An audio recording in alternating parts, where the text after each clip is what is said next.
नारायण नारायण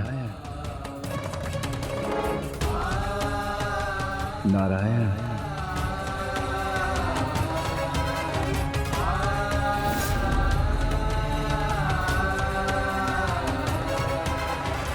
हे नारायण।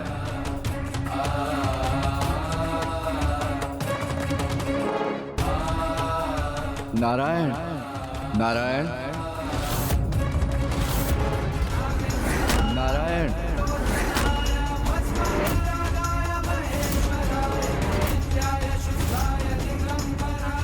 नारायण हे नारायण। जहां एक ओर मेरे प्रभु महादेव अत्र तत्र सर्वत्र श्री हरिनारायण को ढूंढने में व्याकुल थे, वहीं दूसरी ओर पंच सुंदरियां श्री हरिनारायण की सेवा शुश्रा में लगी थीं। किंतु उन्होंने तो वास्तव में अपने छलपूर्ण प्रेम से श्री हरिनारायण को बंधक ही बना लिया था।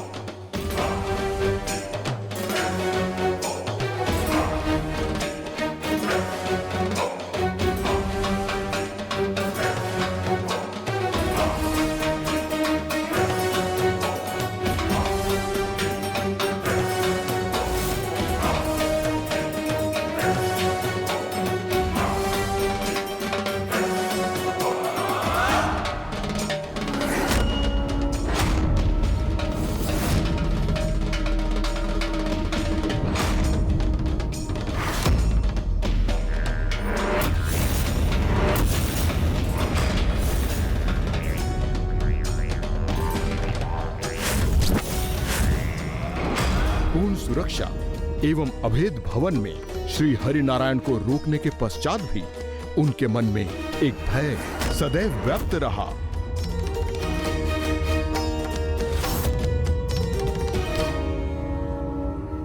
सेनापति! सेनापति! ये यहाँ किन निर्बल सैनिकों को नियुक्त किया है आपने? क्या हमारी सेना में इनसे अधिक सबल सुगठित सैनिक नहीं है जिन पर यहाँ की निगरानी का भार छोड़ा जा सकता है? मुझे क्षमा कर दीजिए देवी, मैं अभी इन्हें यहाँ से हटा देता हूँ और सबल सैनिकों को नियुक्त कर देता हूँ। और उन सुरक्षा घेरों का क्या हुआ जिसके निर्माण का आदेश दिया था हमने? समुद्री पाताल के 5 प्रवेश द्वारों को बाधित कर दिया गया है। सागर तल के नीचे जो मुख्य प्रवेश द्वार है उसे ऐसी 2 भारी शिलाओं से ढक दिया गया है जिसे हिलाना असंभव के समान है। और इस भवन के प्रत्येक द्वार पर अधिक से अधिक सैनिक नियुक्त कर दिए गए हैं। आप निश्चिंत रहिए देवी, ना तो यहाँ कोई प्रभु श्री हरि नारायण के समीप आ सकता है और ना ही कोई उन्हें यहाँ से ले जा सकता है।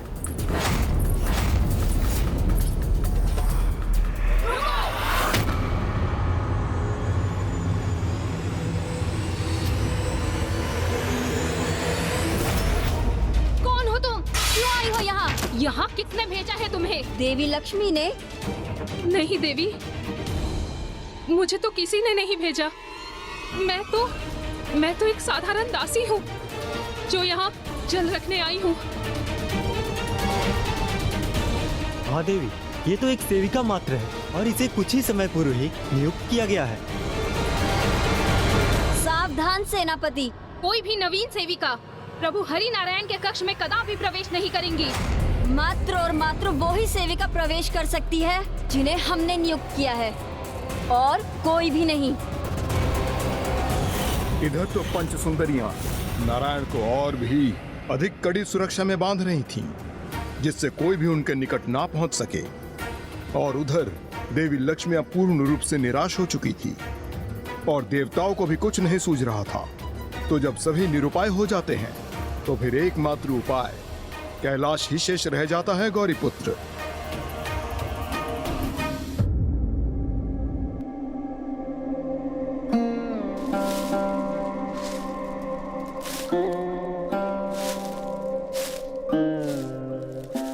कदाचित स्वामी भ्राता श्री हरि नारायण को ढूंढ ही लाए।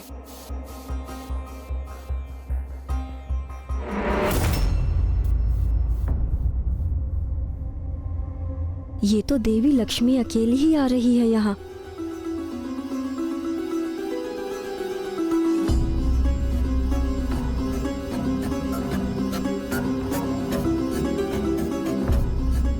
अवश्य भैया नारायण की अनुपस्थिति को लेकर अत्यंत चिंतित है देवी लक्ष्मी। देवी, प्रणाम माता पार्वती। प्रणाम माता लक्ष्मी। माता लक्ष्मी, हम सभी वैकुंठ गए थे, किंतु हमें वहां ना आपके दर्शन प्राप्त हुए और ना ही प्रभु श्रीहरि नारायण के।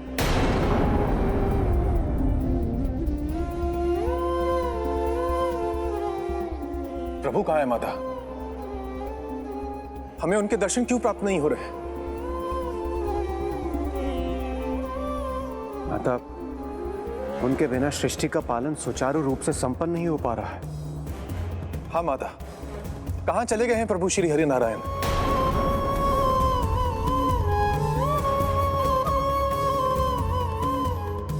देवगण, देवगण, मैं आप सभी की समस्या से परिचित हूँ। महादेव भ्राता श्री हरि नारायण को लौटाने के लिए प्रस्थान कर चुके हैं और महादेव अपने आराध्य श्री हरि नारायण को ढूंढ ना सके, ये तो असंभव है। महादेव को अब भ्राता श्री हरि नारायण के निकट पहुंचने से अब कोई नहीं रोक सकता।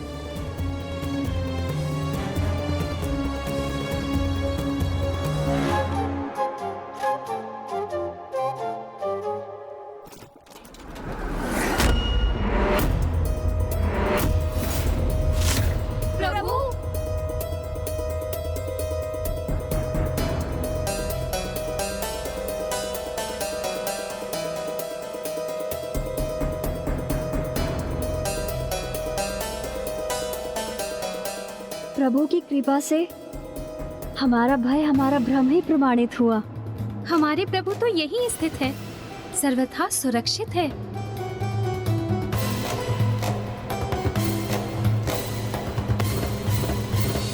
उनका ये भ्रम तो अब शीघ्र सत्य होने वाला था लंकेश, क्योंकि माँ के समान मुझे भी विश्वास है कि पिता श्री प्रभु महादेव ने प्रभु श्री हरि नारायण को अवश्य ढूंढ लिया होगा। नहीं मूषक महाराज, महादेव के लिए भी श्री हरि नारायण को ढूंढ पाना इतना सरल नहीं था, क्योंकि वो तो सागर तल के नीचे सर्वाधिक दुर्लभ स्थान अर्थात समुद्र पाताल में स्थित थे और यहाँ प्रभु शिव शंकर शंभु उन्हें संपूर्ण ब्रह्मांड में ही यत्र तत्र सर्वत्र ढूंढ रहे थे।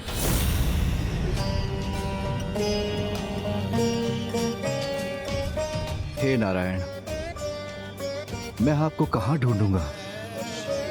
कहाँ हैं आप? कहाँ हैं आप?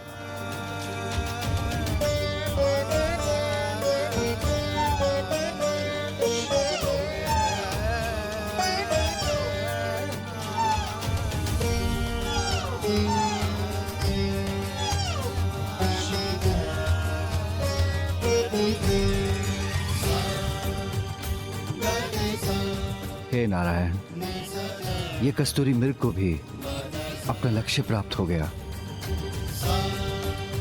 किंतु मैं कब अपना लक्ष्य प्राप्त करूंगा? कहाँ मिलेंगे आप?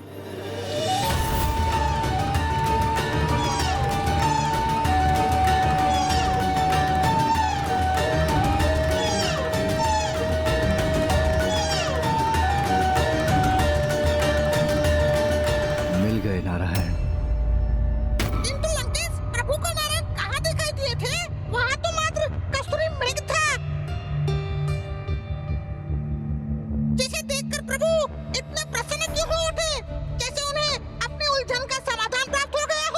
आप नहीं समझे मूषक महाराज, कहीं आपकी बुद्धि भी आपके शरीर के समान छोटी तो नहीं है?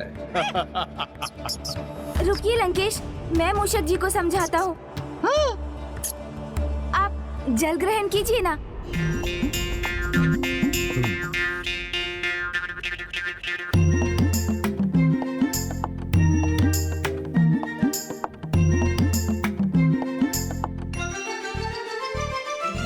चतुर गणेशा।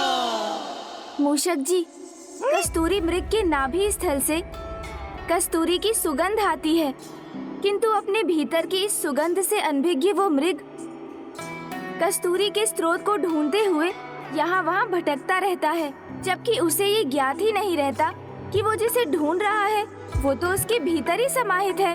और उसी को देखकर प्रभु महादेव को भी आभास हुआ कि जिन प्रभु श्री हरि नारायण को वो सर्वत्र ढूंढ रहे हैं, वो तो उनके हृदय में वास करते हैं। शिवाय विष्णु रूपाय शिव रूपाय विष्णवे शिवस्य हृदयं विष्णुम विष्णोच्च हृदयं शिवः यथा शिवमयो विष्णुरेवं विष्णुमयः शिवः। अर्थात विष्णु ही शिव है और शिव ही विष्णु है। शिव के हृदय में विष्णु का वास है तो विष्णु के हृदय में स्वयं शिव का। इसलिए जहाँ कोई प्रभु विष्णु को ढूंढकर उन्हें प्राप्त करेगा, उसे तो वहीं शिव स्वतः प्राप्त हो जाएंगे। और जहाँ शिव होंगे, वहाँ तो विष्णु का होना भी अनिवार्य है। सत्य का आभास होते ही प्रभु महादेव ने श्री हरि नारायण को ढूंढ लिया। इस प्रश्न का उत्तर तो हाँ भी है और ना भी।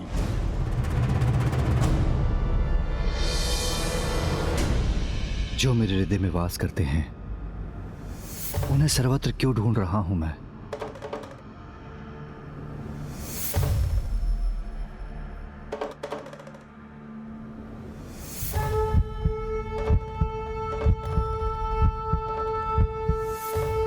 ये मेरा नहीं, आपके हृदय का स्पंदन है नारायण। क्योंकि मेरा स्पंदन तो आपके हृदय में गूंज रहा होगा, आपके हृदय में गूंज रहा होगा, आपके हृदय में गूंज रहा होगा, आपके हृदय में गूंज रहा होगा।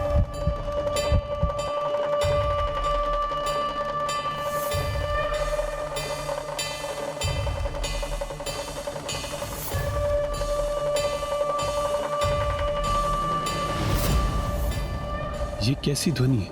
कौन है यहाँ?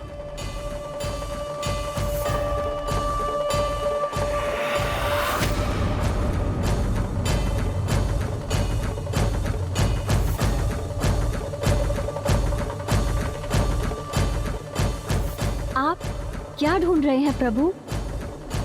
हमें आदेश दीजिए। हम उसे ढूंढकर आपके समक्ष प्रस्तुत कर देंगे।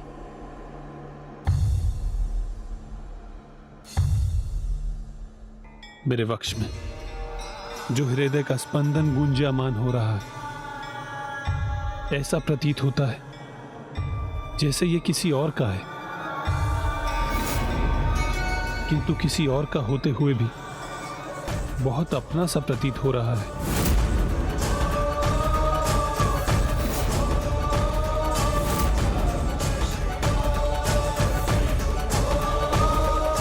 ये क्या देवी लक्ष्मी ही पुनः प्रभु को पाने का प्रयास कर रही है?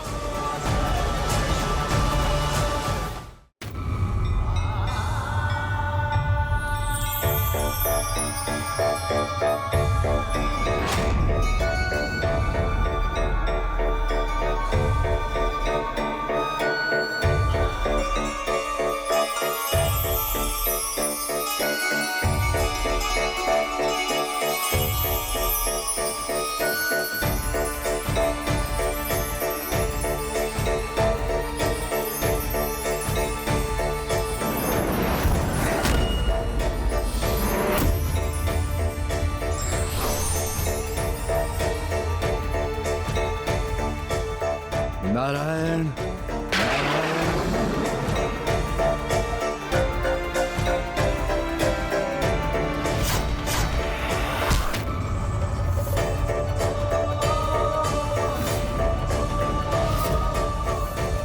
नारायण,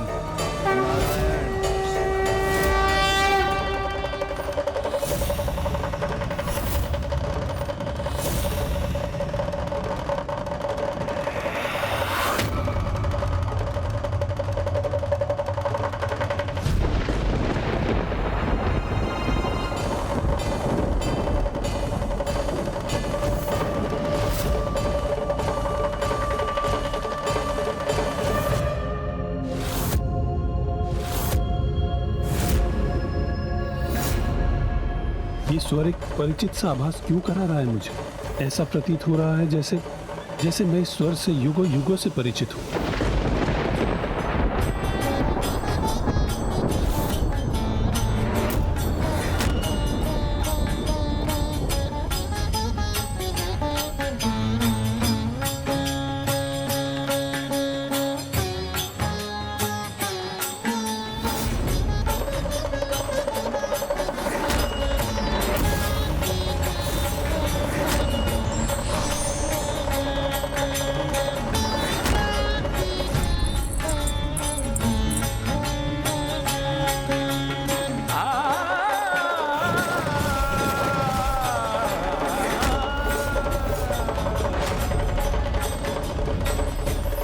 महादेव महादेव।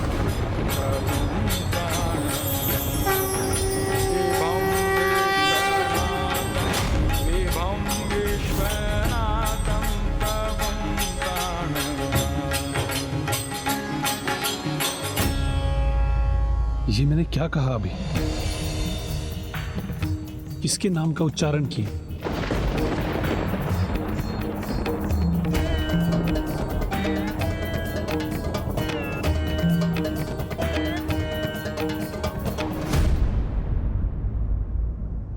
हम महादेव को यहाँ आकर श्री हरि नारायण को ढूंढने नहीं देंगे, क्योंकि यदि वो यहाँ आ गए तो वो प्रभु को अवश्य ले जाएंगे और प्रभु को खोना हम कदाचित स्वीकार नहीं कर सकते।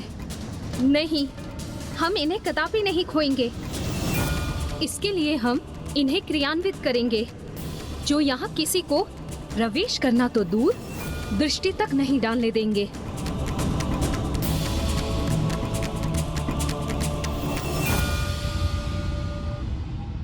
लंकेश, ये किसे क्रियान्वित करने की बात कर रही थी पंच सुंदरियां? अपने अर्थात स्वयं श्री हरिनारायण के पुत्रों को। प्रभु महादेव के विरोध में वो उन शिष्टों का प्रयोग करने जा रही थी। वो अब नन्हे शिशु नहीं रहे थे, अपितु अत्यंत हिंसक और आक्रामक युवा योद्धाओं में परिवर्तित होकर वो तो समस्त जगत को आतंकित करना आरंभ कर चुके थे। किंतु इस बार वो सभी अपनी माता के आदेश पर युद्ध करने के लिए प्रेरित होने वाले थे।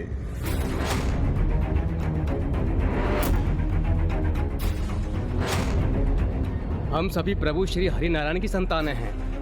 उन्हीं की भांति सर्वशक्ति संपन्न है हम। इसलिए आप सभी चिंता कदापि न करें माता। हम यहाँ अपने स्थान में किसी को प्रवेश नहीं करने देंगे, फिर भले ही वो कितना प्रचंड योद्धा क्यों ना हो।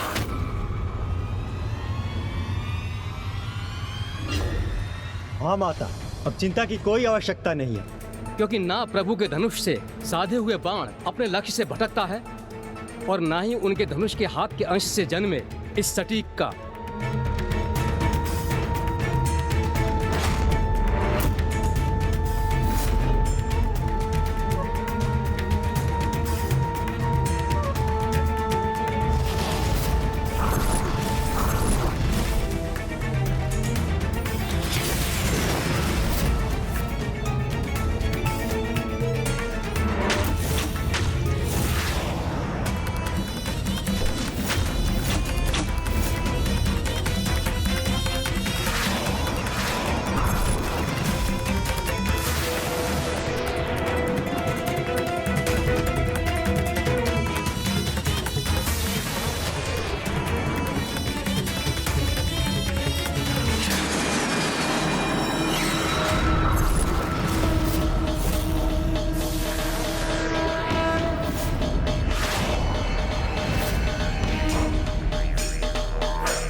पांचों बाण तो हमारी ओर ही आ रहे हैं।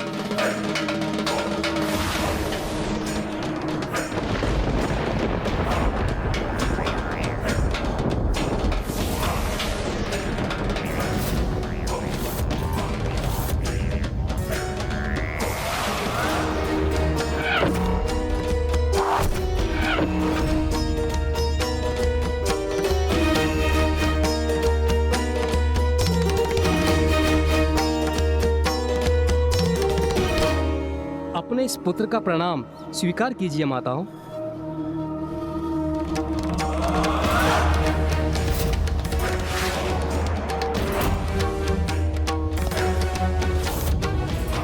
ये शूल तो हमारे पुत्र की ओर ही आ रहा है।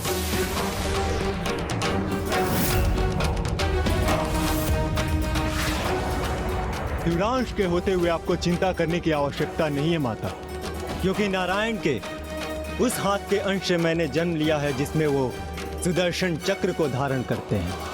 इसलिए मुझ में तो सुदर्शन चक्र की तीव्रता है।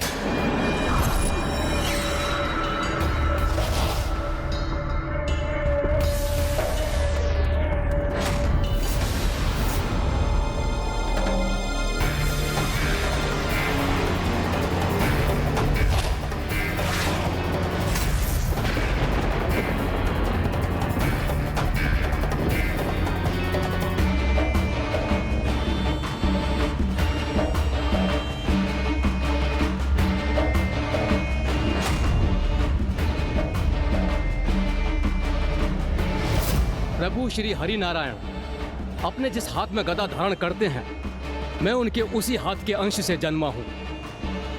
इसलिए मैं तो उनके गदा के समान ही महाशक्तिशाली हूं माता।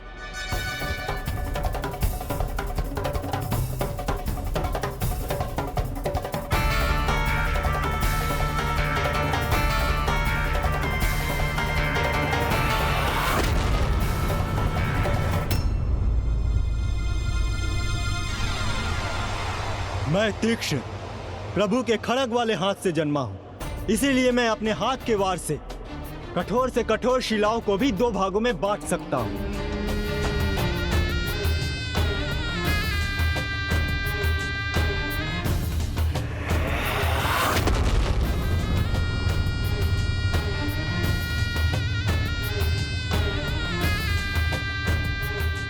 और मैं गर्जन प्रभु के शंखधारी हाथ से जन्मा, धनी ही मेरी शक्ति है।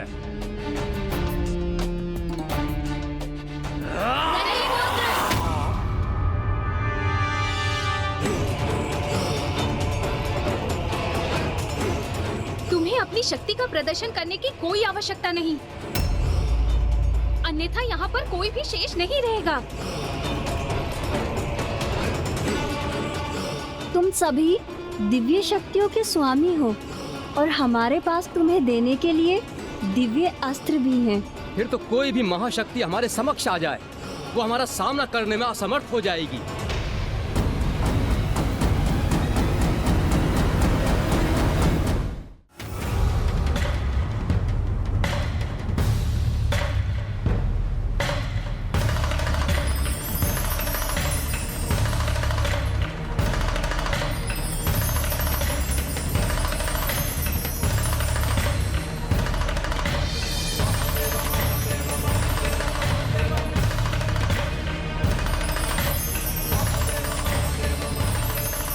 सागर के तल को भेदने के लिए मुझे अत्यंत शक्तिशाली खुरों और विशाल सिंह की आवश्यकता होगी।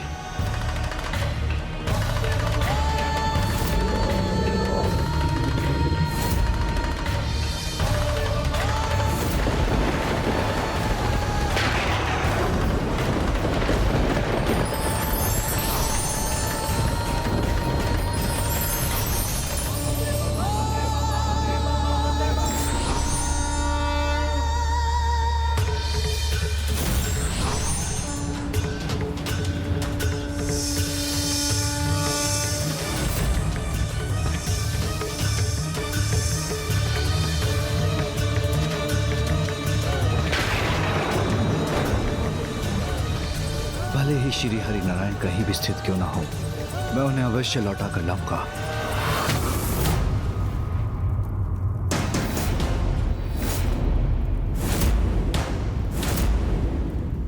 भले ही कोई भी क्यों ना आ जाए, हम उसे पिताजी की परछाई तक भी नहीं पहुंचने देंगे। नहीं पहुंचने देंगे। हाँ, नहीं पहुंचने देंगे। नहीं पहुंचने देंगे।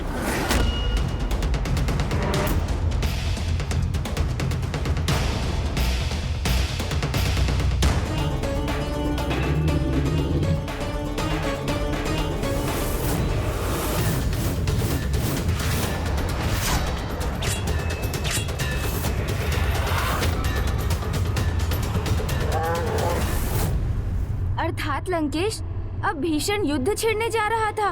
श्री हरि नारायण के पुत्रों और प्रभु महादेव के वृषभ अवतार के मध्य। गौरी पुत्र मेरे प्रभु शिव शंकर शंभु को इसकी चिंता नहीं थी कि उनके समक्ष कैसी चुनौती प्रस्तुत होने वाली है। उन्होंने नारायण को ढूंढने के एकमात्र ध्येय से ही सागर में प्रवेश किया।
अवश्य श्री हरि नारायण सागर तल के निकट ही स्थित हैं।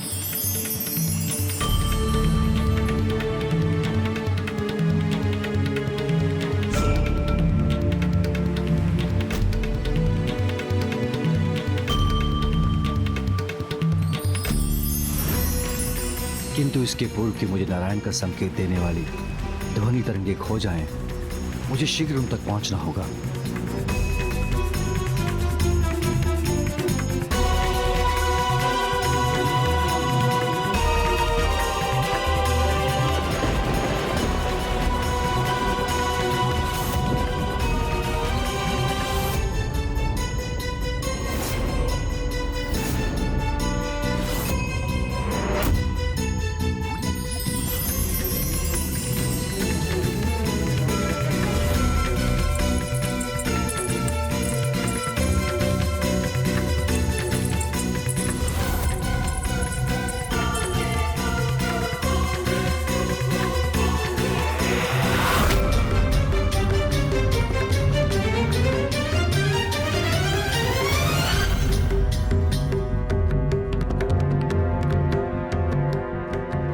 कर रहे हैं प्रभु? वो अपने स्थान से उठ क्यों गए? प्रभु का इतना अनमना होना तो हमारे लिए चिंता का विषय है।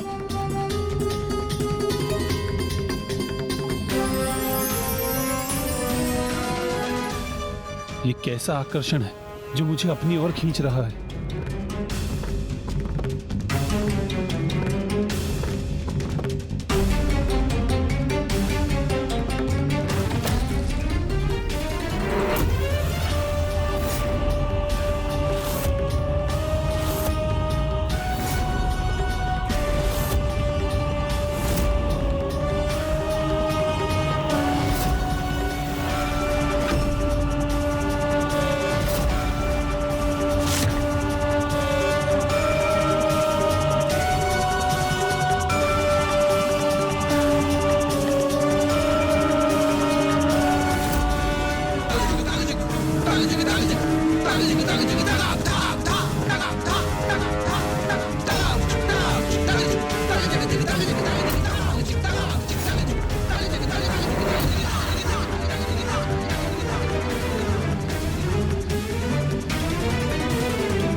प्रभु के इस चिंताजनक व्यवहार का तो एक ही कारण संभव है।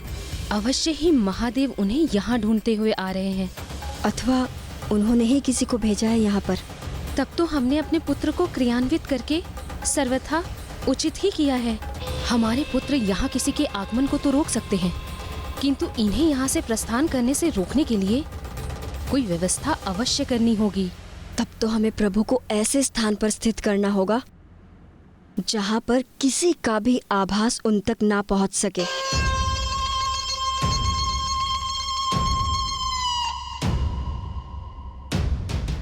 मुझे भवन के भीतर ही ऐसा एक स्थान ज्ञात है।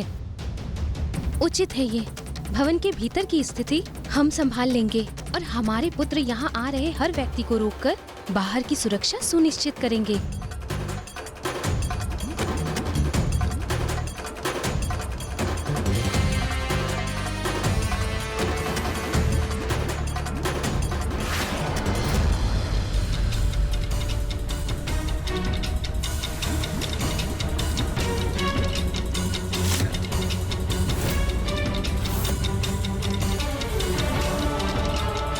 स्वयं यहाँ आने का साहस नहीं किया महादेव ने, एक पशु को भेज दिया। ये जो भी हो, इसे तो मेरी सेवक मीन ही पल भर में निगल जाएगी।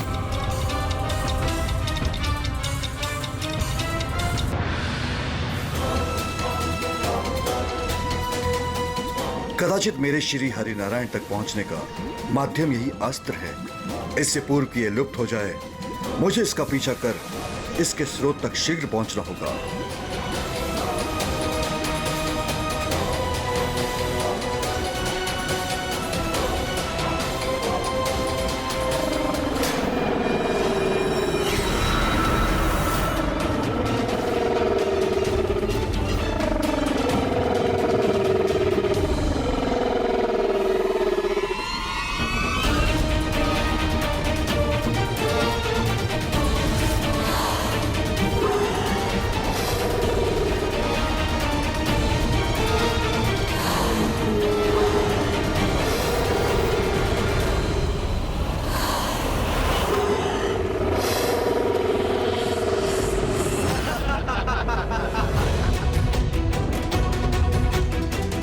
ज्ञात था मुझे कि मेरी सेवक मीन पलक झपकते ही इससे निकलकर महादेव के इस पशु का अंत कर देगी। चलिए भ्राताओं, अब हमें यहाँ स्थित रहने की कोई आवश्यकता नहीं। आओ हम चलकर अपनी माताओं को सूचित करें कि उनकी चिंता के कारण को हमने यहाँ पहुँचने से पूर्व ही मिटा दिया।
ये कैसा मायावी पशु है जिसने अपना आकार परिवर्तित कर बलधर के शक्तिशाली मीन का अंत कर दिया।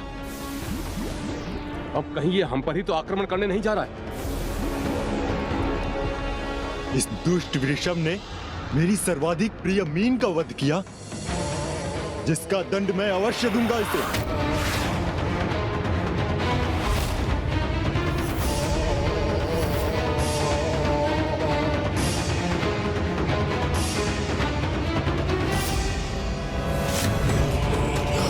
आता बलधर, जब आपका यह भाई यहीं से उसका विनाश कर सकता है तो आपको स्वयं वहां जाने की क्या आवश्यकता। मेरा विश्वास कीजिए भ्राता, अब मैं जो भी करूंगा उसे देखकर आपको अपार आनंद आएगा। मेरे शूल के प्रहार से इस वृषभ का अंत निश्चित है।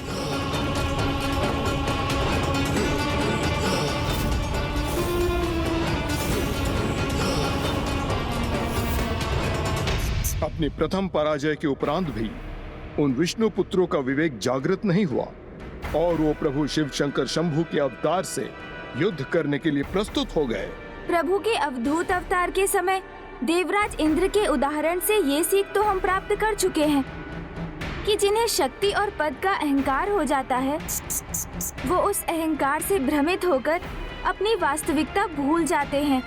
हाँ गौरी पुत्र, किंतु एक वास्तविकता तो ये भी थी कि नारायण पुत्र शक्ति और साहस में किसी से हीन नहीं थे और उनकी माताओं से प्राप्त अस्त्रों के कारण उनकी शक्ति में और भी वृद्धि हो गई थी और अब वो उस शक्ति का प्रयोग प्रभु ऋषभ के विरुद्ध करने के लिए तत्पर थे।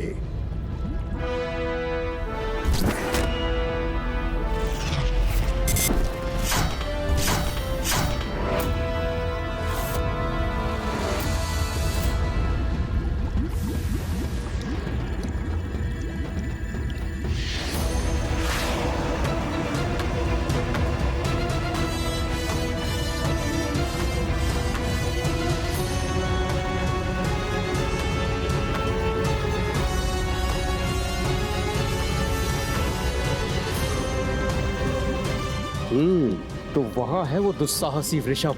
अभी मैं अपने शूल इस पर साध कर इसका अंत करूंगा।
चिंता मत करो भ्राताओं, मेरे शूल उसके नेत्रों की दृष्टि को नष्ट कर देंगे और फिर वो कहीं भी जाने में असमर्थ होकर सागर तल पर गिरेगा। तब भ्राता बलधर, आप अपनी मीन के अंत का प्रतिशोध लेंगे।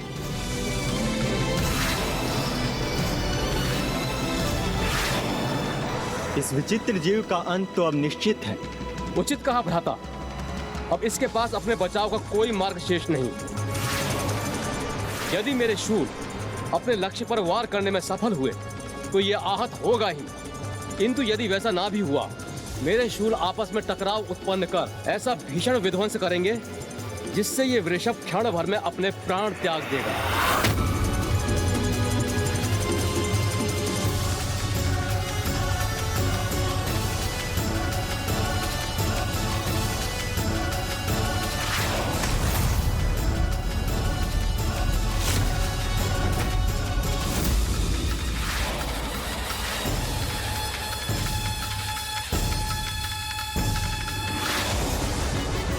विश्वास नहीं होता, मेरे दोनों शूल की दिशा परिवर्तित कर दी इस वृषभ ने।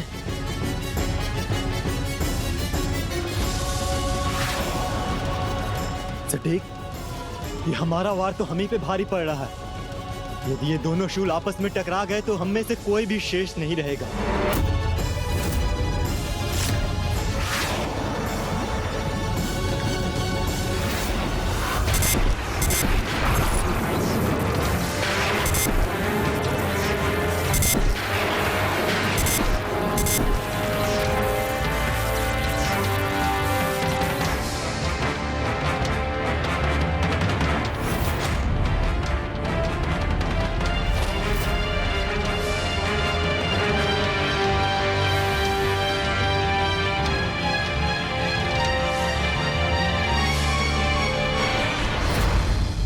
तुमने तो कहा था मुझे प्रतिशोध प्राप्त होगा, आनंद आएगा, किंतु इस दृश्य से तो मैं तनिक भी आनंदित नहीं हुआ। अभी तो मेरा क्रोध और बढ़ता जा रहा है।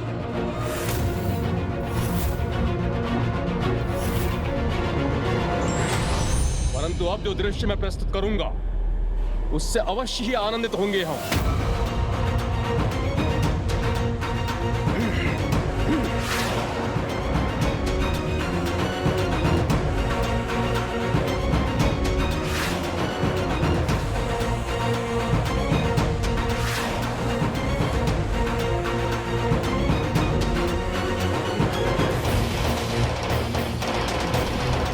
हे नारायण, मैं कहाँ जाऊं? मुझे उचित दिशा निर्देश दे प्रभु। अंतिम अस्त्र का चिन्ह तो लुप्त हो चुका है।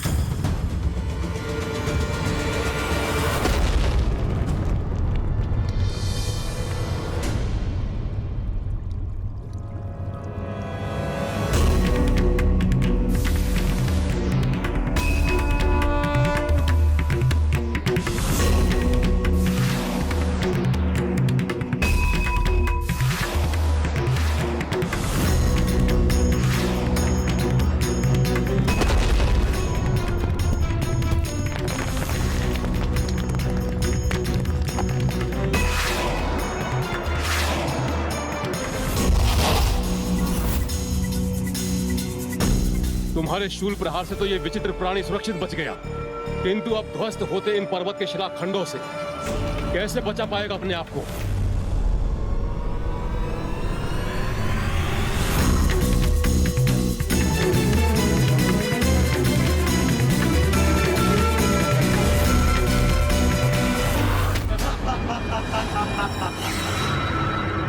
ये तो आपका अति उत्तम वार था भ्राता बलधर।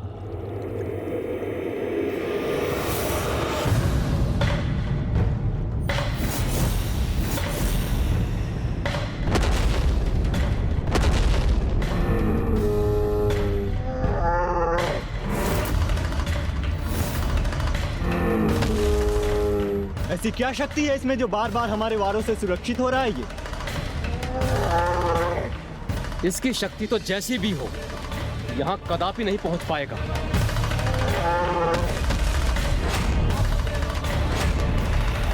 कोई मुझे यहाँ पहुंचने से रोकने का प्रयास कर रहा था, अर्थात ये निश्चित है कि श्री हरि नारायण यहीं कहीं इस समुद्र तल के नीचे पाताल में ही स्थित है और पाताल पहुंचने का यही एकमात्र मार्ग दिखाई देता है।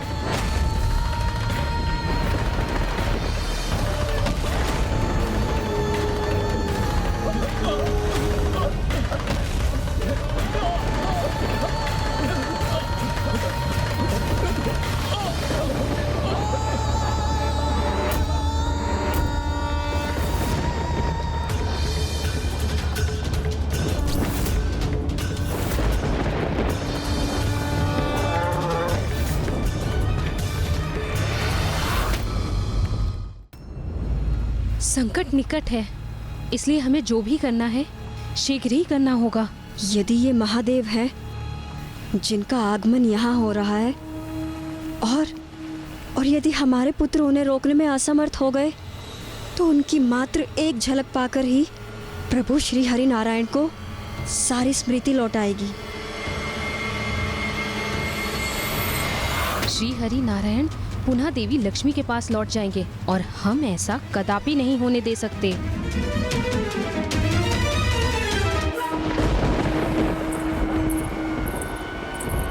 कक्ष सज्ज है, चलिए इन्हें ले चलते हैं।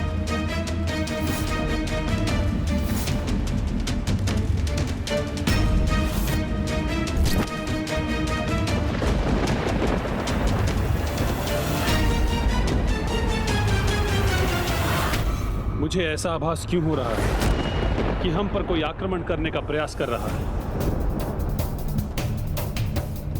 आप सर्वथा उचित कह रहे हैं प्रभु। कोई हमारे समुद्री पाताल पर आक्रमण करने के लिए तत्पर है। इसीलिए हम आपको इससे भी श्रेष्ठ और सुरक्षित कक्ष में ले जा रहे हैं, जो इस कक्ष से कहीं अधिक सुरक्षित है प्रभु।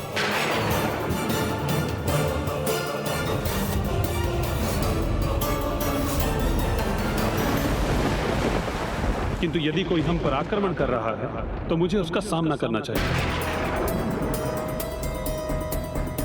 आपको ऐसा करने की आवश्यकता नहीं प्रभु। हाँ प्रभु, इसकी कोई आवश्यकता नहीं। आपके पराक्रमी पुत्र हमारी रक्षा के लिए तैयार हैं। क्या आपको उनकी शक्ति और साहस पर विश्वास नहीं? अभी तो आपने कहा कि हमारे पुत्र इतने पराक्रमी हैं कि वो किसी भी शक्तिशाली सेना को पराजित कर सकते हैं। मुझे अपने पुत्रों पर पूर्ण विश्वास है, इसीलिए मुझे किसी सुरक्षित कक्ष में जाने की कोई आवश्यकता नहीं।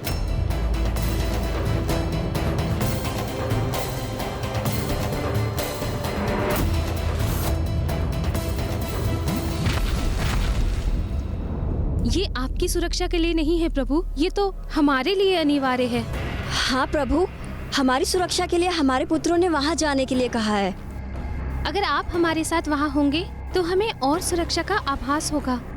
इसलिए हमारा अनुरोध मत टालिए, कृपा करके चलिए हमारे साथ। और हमें ज्ञात है प्रभु, हम पर छाए ऐसे संकट में आप हमारा साथ कदापि नहीं छोड़ेंगे। हमारी सुरक्षा ही आपका प्रथम कर्तव्य है ना?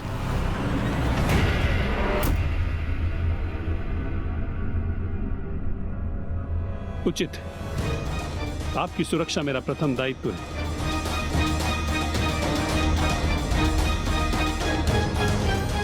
चलिए।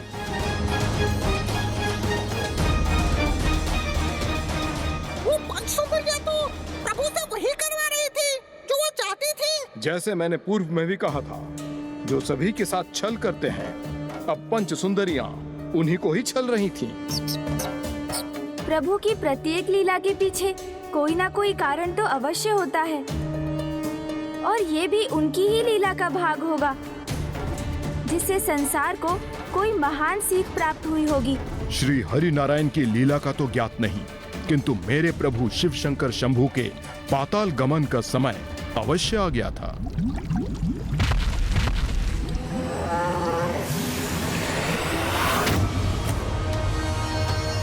समय आ गया है, मुझे अब अपनी ध्वनि शक्ति का प्रयोग कर इसका अंत करना होगा। नहीं भ्राता, अभी नहीं, क्योंकि तुम्हारी ध्वनि से यही नहीं बल्कि हमारे आसपास सब कुछ नष्ट हो जाएगा। हाँ, उचित कहा। इसे अब आगे बढ़ने दो, आने दो यहाँ। फिर मैं इसकी ऐसी दुर्दशा करूंगा कि यहाँ से कहीं भी जाने की अवस्था में ही नहीं रहेगा ये। नहीं भ्राता, उसने मेरे वार को सर्वप्रथम विफल किया था, इसलिए उसको नष्ट करने का अधिकार तो मेरा है। आप दोनों को यह अवसर प्राप्त हो चुका है, इसलिए अगला वार मैं उस पर करूंगा।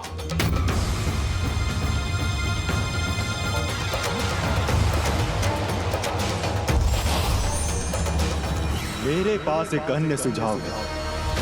हम पांचों पाताल लोक के पांचों प्रवेश द्वारों में स्थित होंगे। फिर अपने आगमन हेतु ये विचित्र जीव जिस भी प्रवेश द्वार का चुनाव करेगा, हम में से जो भी वहां स्थित होगा वही उसका सामना कर उसका अंत करेगा।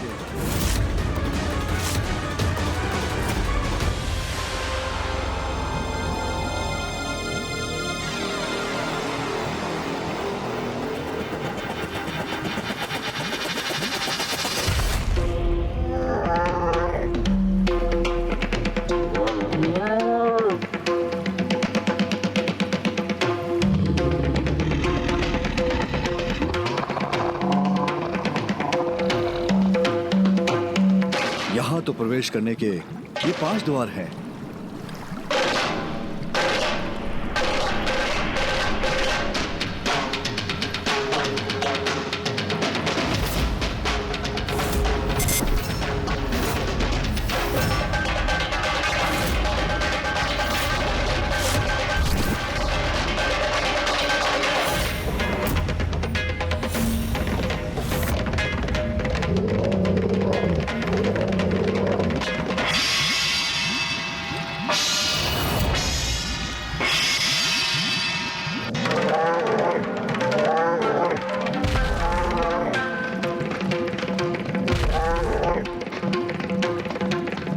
इनमें से किसी भी द्वार को भेदने के पूर्व मुझे ज्ञात करना चाहिए कि श्री हरि नारायण कहाँ स्थित हैं।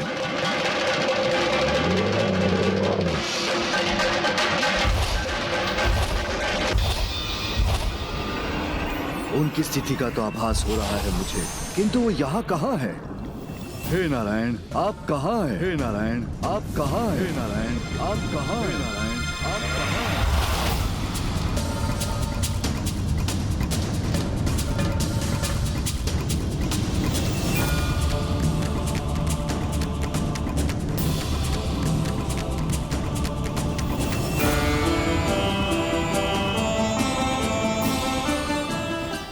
यही क्यों रुक गए प्रभु? वो गुप्त सुरक्षित कक्ष तो वहाँ है। हाँ, भवन के नीचे, उन सीढ़ियों के अत्यधिक नीचे के स्तर पर। वो मैं स्वामी चलिए, आप पुनः क्यों रुक गए थे स्वामी? मुझे ऐसा आभास हुआ जैसे मुझे किसी ने पीछे से पुकारा हो। प्रभु, भवन के इस भाग में तो के पुत्रों के अतिरिक्त अन्य कोई भी प्रवेश नहीं कर सकता। फिर किसी का स्वर आप तक पहुंचने का तो प्रश्न ही नहीं उठता। और हम जिस नवीन कक्ष में प्रवेश कर रहे हैं प्रभु, वहाँ तो वायु का कण भी हमारी अनुमति से ही प्रवेश कर सकता है। वहाँ किसी भी प्रकार की भारी ध्वनि आप तक नहीं पहुँचेगी, इसलिए आपके अशांत होने का कोई भी कारण शेष ही नहीं रहेगा। किंतु जब हमारे पुत्रों ने हम पर छाए संकट को समाप्त कर ही दिया है और ये भवन का भी कंपित होना समाप्त हो गया है, तो हमें किसी सुरक्षित कक्ष में जाने की आवश्यकता ही क्या है? किंतु हम तब तक तो पूर्ण रूप से निश्चिंत नहीं हो सकते ना प्रभु, जब तक हमारे पुत्र स्वयं आकर हमें आश्वस्त न कर दे। हाँ प्रभु। और कुछ समय से आप भी अधीर हो रहे हैं।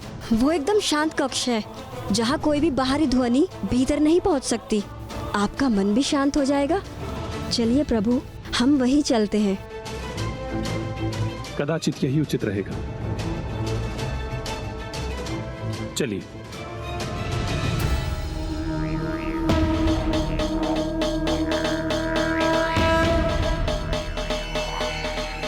इन सीढ़ियों को पार कर बस थोड़ा सा और मार्ग तय करना शेष है।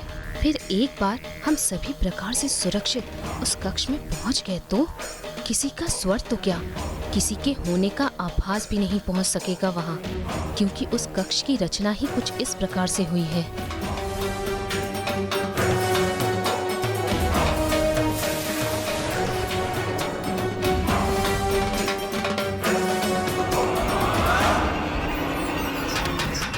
अब तो प्रतीत होता है मेरे मन का स्वर मेरे प्रभु श्री हरि नारायण तक नहीं पहुंच रहा है। कैसे ढूंढूं प्रभु श्री हरि नारायण को? किंतु इतना तो निश्चित है, नारायण इस भवन के भीतर ही हैं। किंतु कहां? उसका उत्तर भी इसके भीतर ही छुपा है।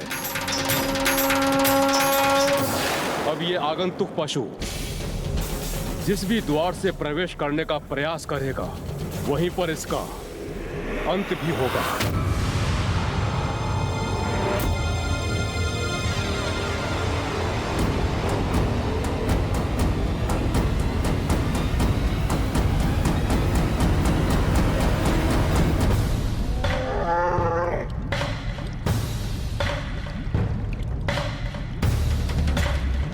क्या करूं मैं?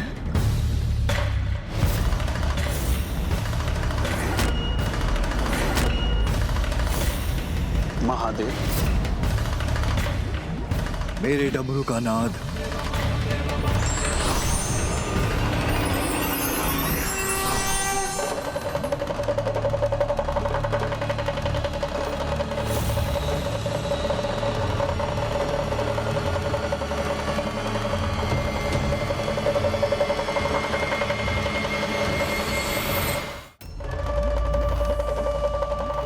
अभी विचित्र पशु क्या कर रहा है? क्या ये इस डमरू से हमारा ध्यान भटकाने का प्रयास कर रहा है? जो भी है, इस विचित्र पशु की क्रीड़ा का आशा समझने में मैं असमर्थ हूं भ्राता हूं। मेरे डमरू की ध्वनि शीघ्र श्री हरि नारायण तक पहुंचेगी और वो स्वयं उत्तर देकर मुझे संकेत देंगे कि वो कहां है।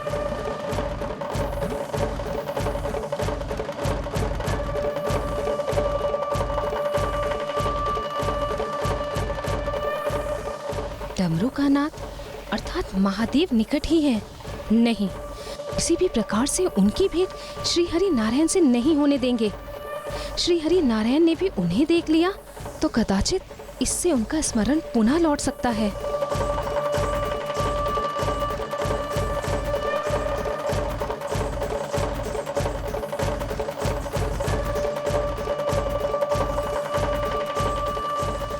प्रभु, ये विचित्र नाद तो हमें भयभीत कर रहा है।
कैसा विचित्र नाद उत्पन्न कर रहा है इसका डमरू?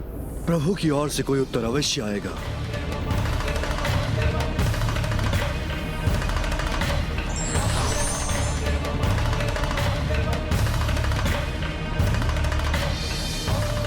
मेरे डमरू द्वारा उत्पन्न ध्वनि तरंगों को लौटने पर विवश होना पड़ा, अर्थात नारायण के श्रवण के पूर्व ही बाधित हो गया मेरे डमरू का नाद। किंतु मुझे नारायण के निकट पहुंचने से कोई नहीं रोक सकता।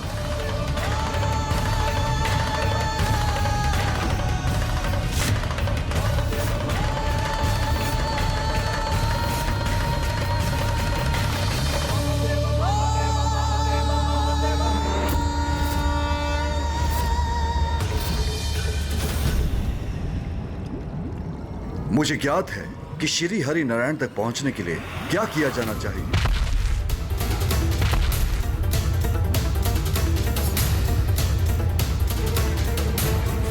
ये विचित्र पशु उत्तेजित हो रहा है, अर्थात हम सभी भ्राताओं को और अधिक सावधान हो जाना चाहिए।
कहाँ है? मैं अकेला कैसे रह गया इसके समक्ष?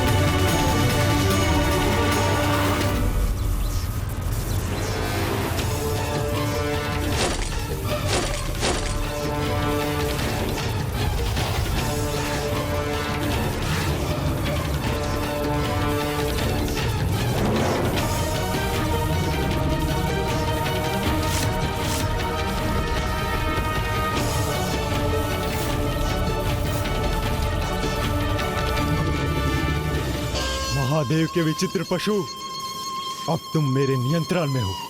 बंधक हो तुम मेरे।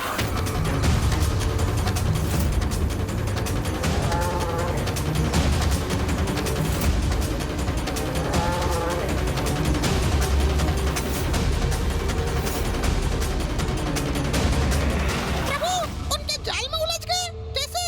क्यों? मूषक जी, प्रभु उनके जाल में नहीं, अपितु उन पंच सुंदरियों के पंच पुत्र प्रभु के जाल में उलझ गए थे। प्रभु वृषभ तो स्वयं अपने प्रतिद्वंदियों के द्वारा उस रहस्य को उजागर करने जा रहे थे, अर्थात वे श्रीहरि नारायण पुत्रों के अहंकार का लाभ उठाकर वहां पहुंचने के लिए तत्पर थे जहां स्वयं श्री हरि नारायण स्थित थे। और यही थी प्रभु वृषभ की लीला, जो अब सभी के समक्ष उजागर होने जा रही थी, है ना लंकेश? चलो आगे बढ़ो।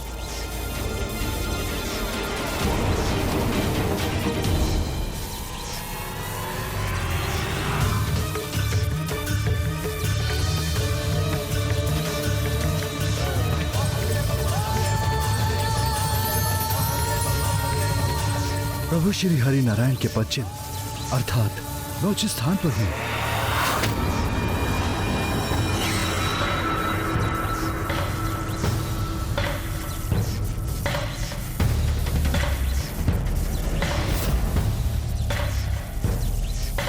मुझे विश्वास है मैंने आपको ढूंढ ही लिया श्री हरि नारायण। आपके दर्शन हेतु मैं जितना अधीर, उत्साहित और भावुक हो रहा हूँ, मुझे पूर्ण विश्वास है आप भी मेरे दर्शन पाकर उतने ही उत्साहित होंगे।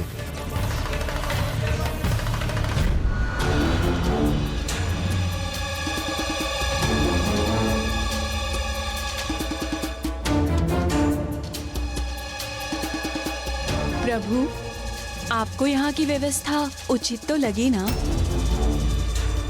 हमने ये सब यहाँ इस कक्ष में विशेष रूप से आपके स्वागत हेतु किया है।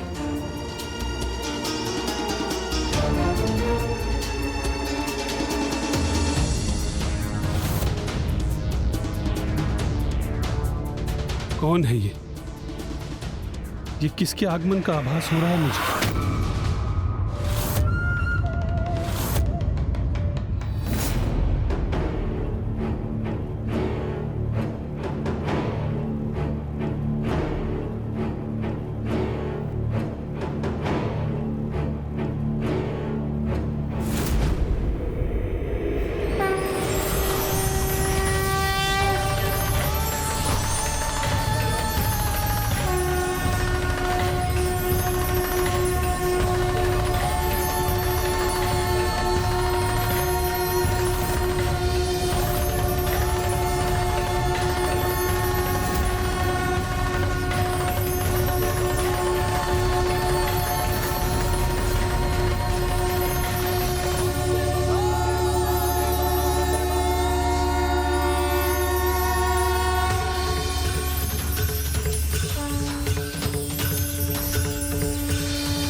सभी इस पशु को प्रभु के विशेष कक्ष में क्यों ले आए हैं?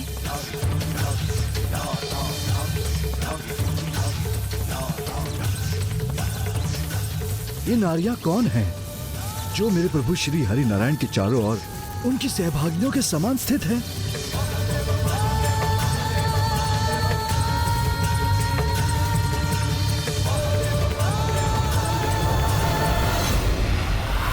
देखिए माताओं, जिसने हमें चुनौती देने का साहस किया, हम उसे ही बंधक बनाकर ले आए। विष्णु पुत्रों को चुनौती देने का परिणाम इतना ही भयंकर होता है। विष्णु पुत्र? ये क्या सुन रहा हूं मैं? माताओं, विष्णु पुत्र अर्थात? मैं आप पांचों की तपस्या से अत्यंत प्रसन्न हूँ। सब कुछ भूलकर आ जाइए हमारे पास, यहाँ तक कि देवी लक्ष्मी को भी। तथास्तु, तथास्तु।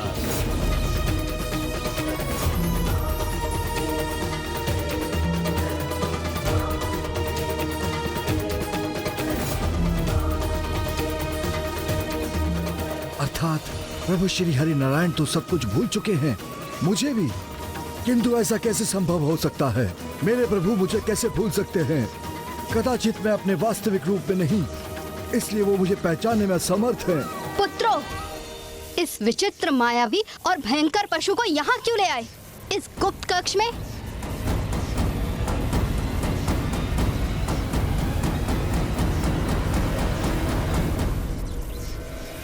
मुझे विश्वास है, मुझे मेरे वास्तविक रूप में देखते ही श्री हरि नारायण मुझे अवश्य पहचान लेंगे। क्या तुम सभी इतना भी समझने में असमर्थ हो कि ये पशु के रूप में कोई भी हो सकता है? ऐसे छद्म वेश में यहाँ किसी का आगमन होगा, इसी बात का तो भय था हमें।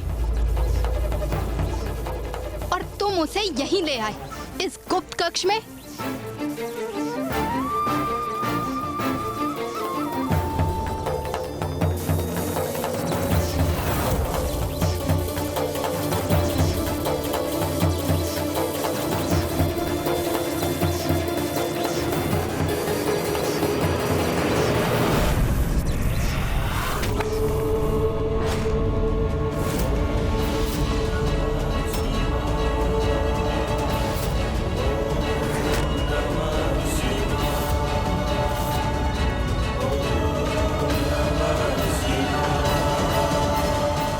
उष्ण कैसे हो गया?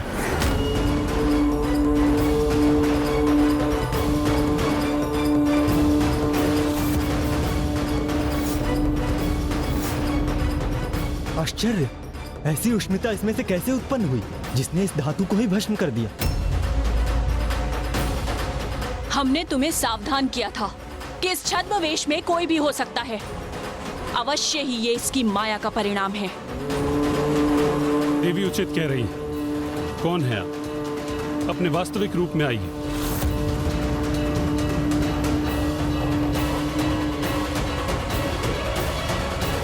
यथा शिवस्तथा विष्णु यथा विष्णुस्तथा शिवा।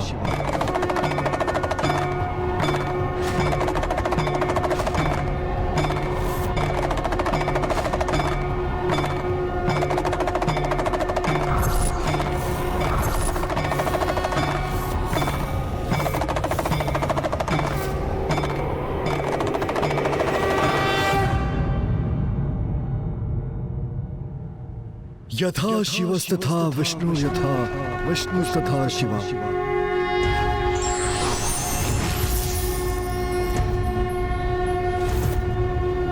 त्रयंबकं सदाशिवं नमामि हे उमापति जय नीलकंठ जय अनंत नमोस्तुते नमोस्तुते।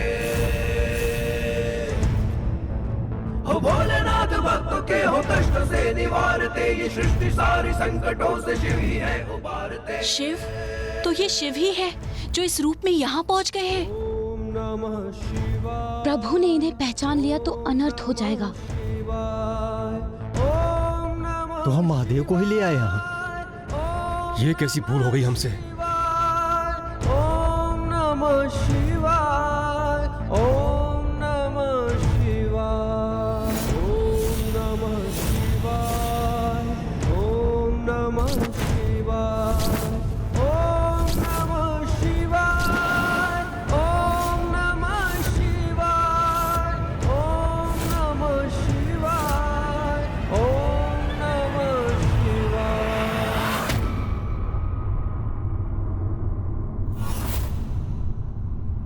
शिव शिव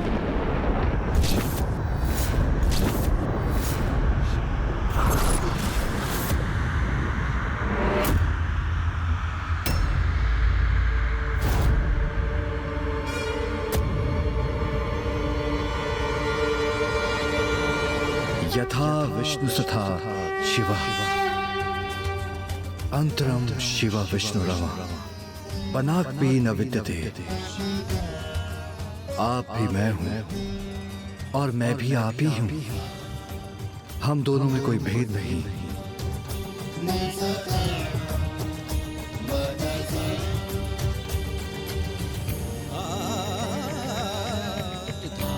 पहचानिए नारायण, मैं आपका वो स्वरूप हूं जिसे आप अपने दिव्य मधुर वाणी में महादेव कहकर पुकारते हैं, महादेव कहकर पुकारते हैं, महादेव कहकर पुकारते हैं।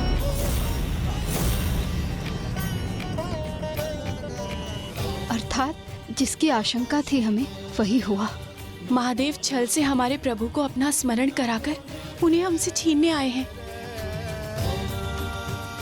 आप भी मैं हूं, मैं भी आप ही हूं। हम दोनों में कोई भेद नहीं।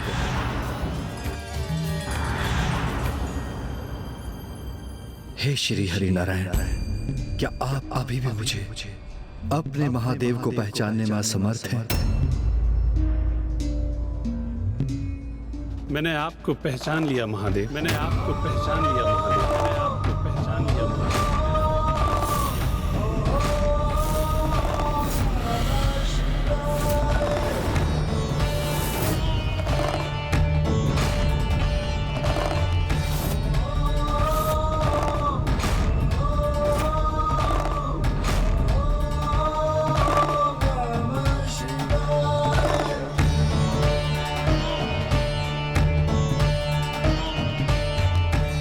पहचान गए?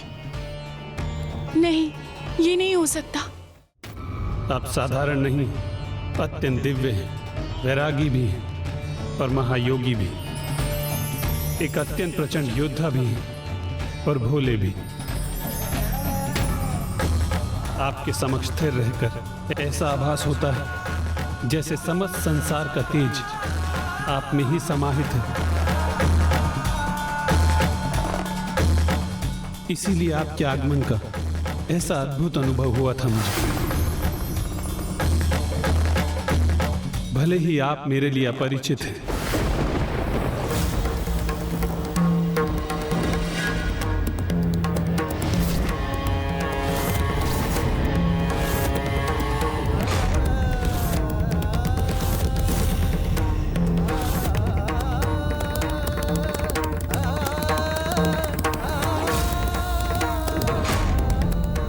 किंतु फिर भी ऐसा भाव उत्पन्न होता है कि आपका और मेरा अनंत काल से कोई संबंध है।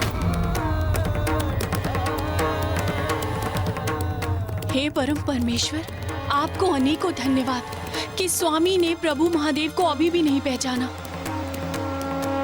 आपसे भेंट करने के उपरांत मुझे ये तो ज्ञात हो गया है कि आपका ना मुझसे ना ही इस समुद्र पाताल लोक से कोई शत्रुता है। अवश्य आपको बंधक बनाने में मेरे ही पुत्रों से कोई भूल हुई।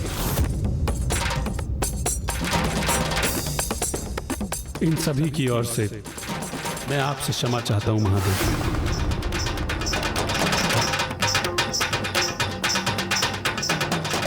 ये तो हमारा सौभाग्य है कि आप जैसे महायोगी के कमल चरण इस पाताल लोक पर पड़े। अब यदि आप यहाँ रुककर हमारा आतिथ्य स्वीकार करना चाहते हैं तो उसकी समूची व्यवस्था की जाएगी। किंतु यदि आप अपनी यात्रा पूर्ण करने हेतु यहाँ से प्रस्थान करना चाहते हैं तो मेरे पुत्र आपको पाताल लोक के द्वार तक सम्मानपूर्वक छोड़ कर आएंगे। नारायण ने मेरी समस्त विशेषताओं को तो पहचान लिया, किंतु मुझे नहीं पहचान सके। ये कैसी विडंबना है। महादेव, आपके दर्शन प्राप्त कर मुझे अत्यंत प्रसन्नता हुई। पुत्रों, ये हमारे अतिथि हैं और जब तक ये यहाँ हैं इनके सम्मान में कोई कमी नहीं रहनी चाहिए।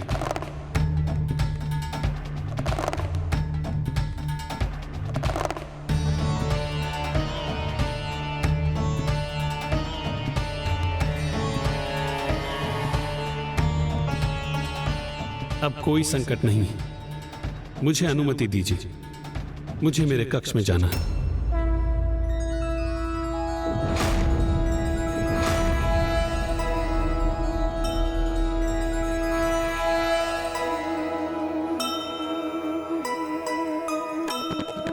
कैसी विडंबना है, कैसी ये लीला,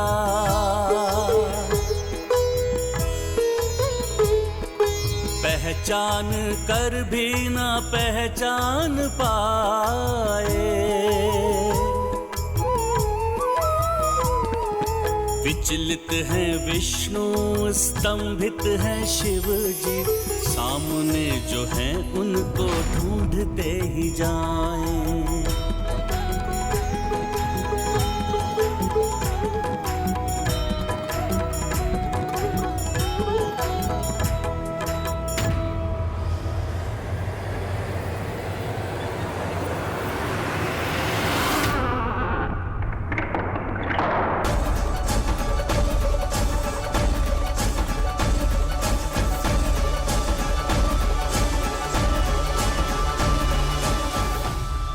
करते भी तो क्या, प्रभु श्री हरि नारायण तो अपने वरदान से ही बंधे हुए थे, इसीलिए वो सब कुछ भूल चुके थे।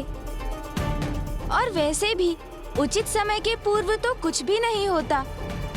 किंतु गौरी पुत्र, उन पंच सुंदरियों को समय से पूर्व ही सब कुछ चाहिए था, इसलिए तो उन्होंने वो सब किया। और अब भी उनके कुटिलता भरे कर्म रुके नहीं थे, इसलिए अब उन्होंने जो किया वो तो उनके विनाश का आरंभ था। प्रणाम है महादेव। अहो भाग्य हमारे कि आप यहाँ पधारे महादेव।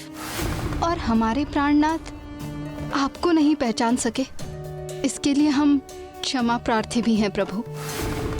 हमें ज्ञात है महादेव, आपका यहाँ आगमन प्रभु श्री हरि नारायण को अपने साथ ले जाने के लिए ही हुआ है, किंतु उन्होंने हमसे विवाह किया है, इसलिए अब उन पर हमारा अधिकार है।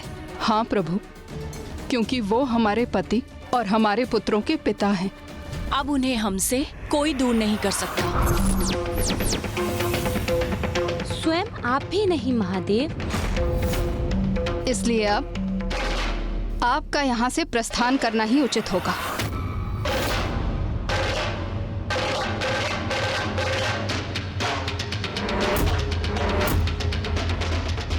प्रभु, आप ना कुछ कह रहे हैं और ना ही यहाँ से प्रस्थान कर रहे हैं, एवं ना ही आप हमारी ओर देख रहे हैं। आप किस विचार में हैं महादेव? अब आपके समक्ष रिक्त हाथों लौटने के अलावा कोई अन्य मार्ग नहीं है। कुछ तो कहिए प्रभु महादेव।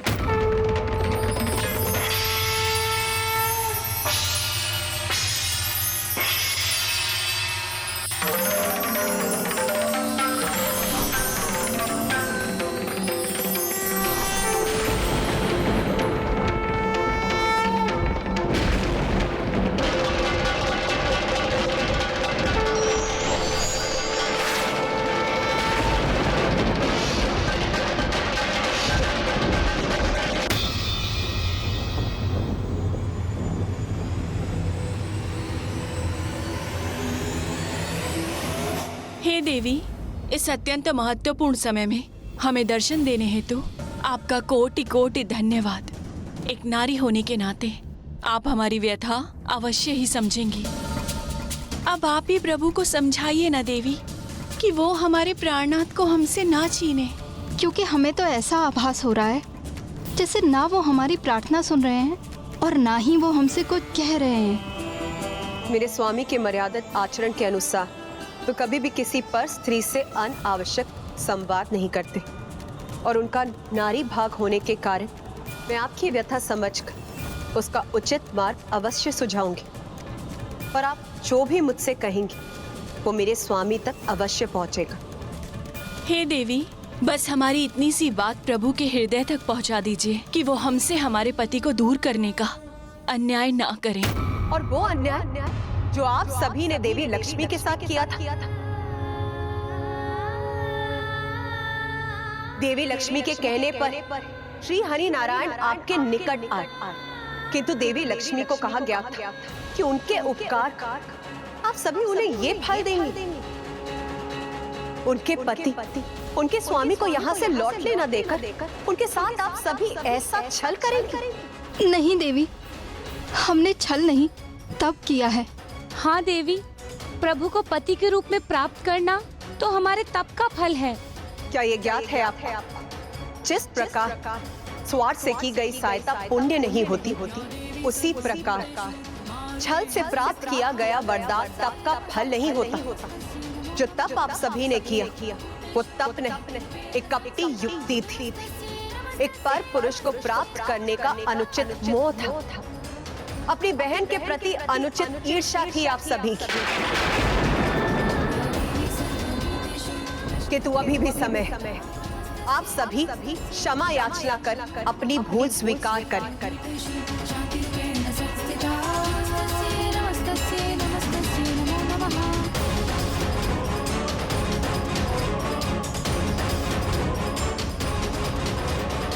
अन्यथा आपके इस छल का अत्यंत भयंकर परिणाम होगा। देवी, आप हम पुत्रों के समक्ष हमारी माताओं को चेतावनी देकर बहुत बड़ी भूल कर रही हैं।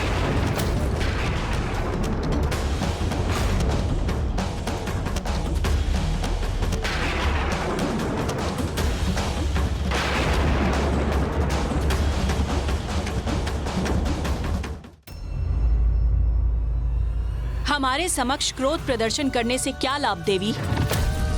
क्योंकि अब ना तो आप और ना ही महादेव हमसे हमारे स्वामी, हमारे प्राणनाथ को दूर करने में समर्थ होंगे। हाँ देवी, क्योंकि जब पूर्व में आपके स्वामी ने इसका प्रयास किया था तो हमारे पुत्रों ने उन्हें बंदी बना लिया था। हाँ, जो प्रभु विष्णुदेव के भी पुत्र हैं एवं उन्हीं के समान शक्तिशाली भी हैं। इस बार आप भी प्रयत्न कर लीजिए, किंतु सफलता तो आपको भी प्राप्त नहीं होगी। फिर चाहे आप दोनों ही उनसे युद्ध भी क्यों ना कर लें।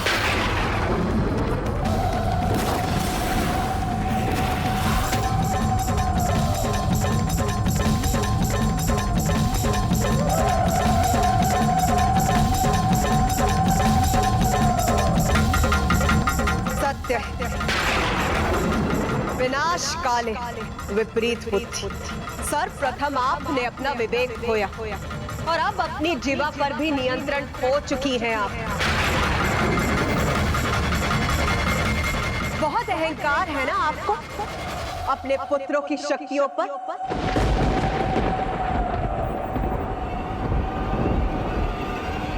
फिर उचित, अब आप सभी ने जो कहा वही होगा। युद्ध भूमि में निर्णायक संग्राम होगा।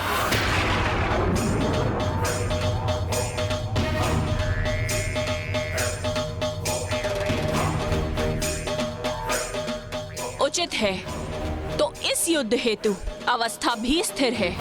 यदि हमारे पुत्र महादेव को इस युद्ध में पराजित करने में सफल रहे तो महादेव प्रभु श्री नारायण को हमसे दूर करने हेतु कभी भी हमारे जीवन में हस्तक्षेप नहीं करेंगे।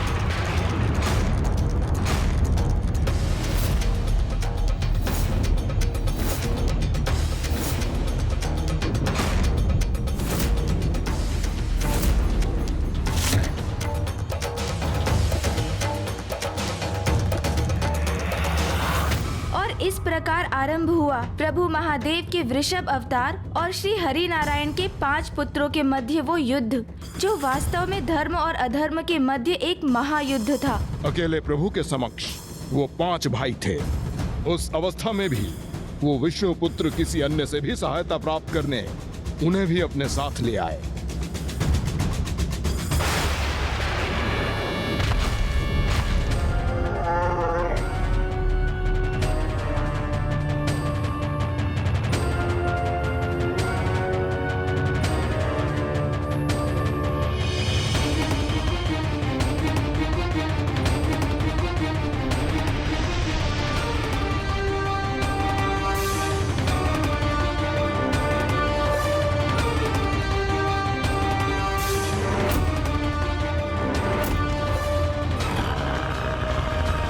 बड़े अचंभे की बात है कि आप अकेले ही आए हैं, क्योंकि कदाचित जिस युद्ध में आपकी पराजय निश्चित है, इसलिए कोई आपके साथ आना नहीं चाहता था।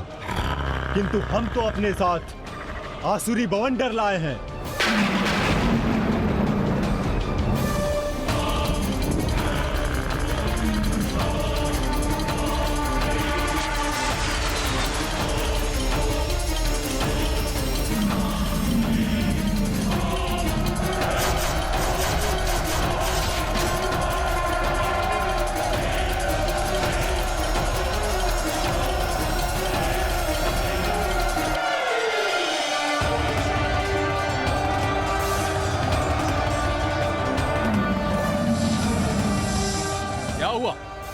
आप वास्तव में क्रोधित हो रहे हैं अथवा मात्र अपने भय को छिपाने हेतु क्रोध का प्रदर्शन भर कर रहे हैं?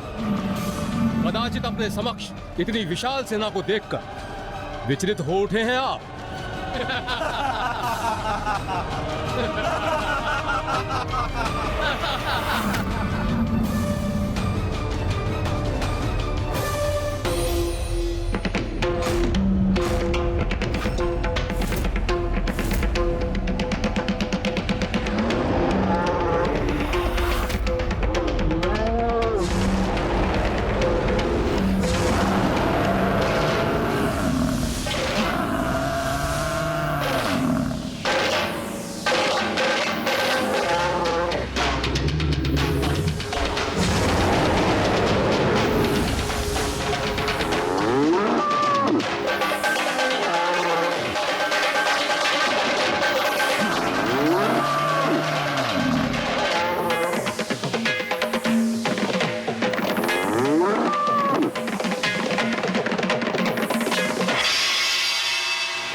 जो भी हुआ, किंतु हमारे लिए ये शुभ संकेत है।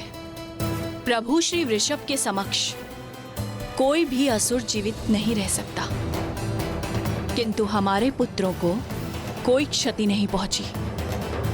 इसीलिए ये तो स्पष्ट है कि हमारे पुत्र असाधारण हैं, वे अपराजय हैं।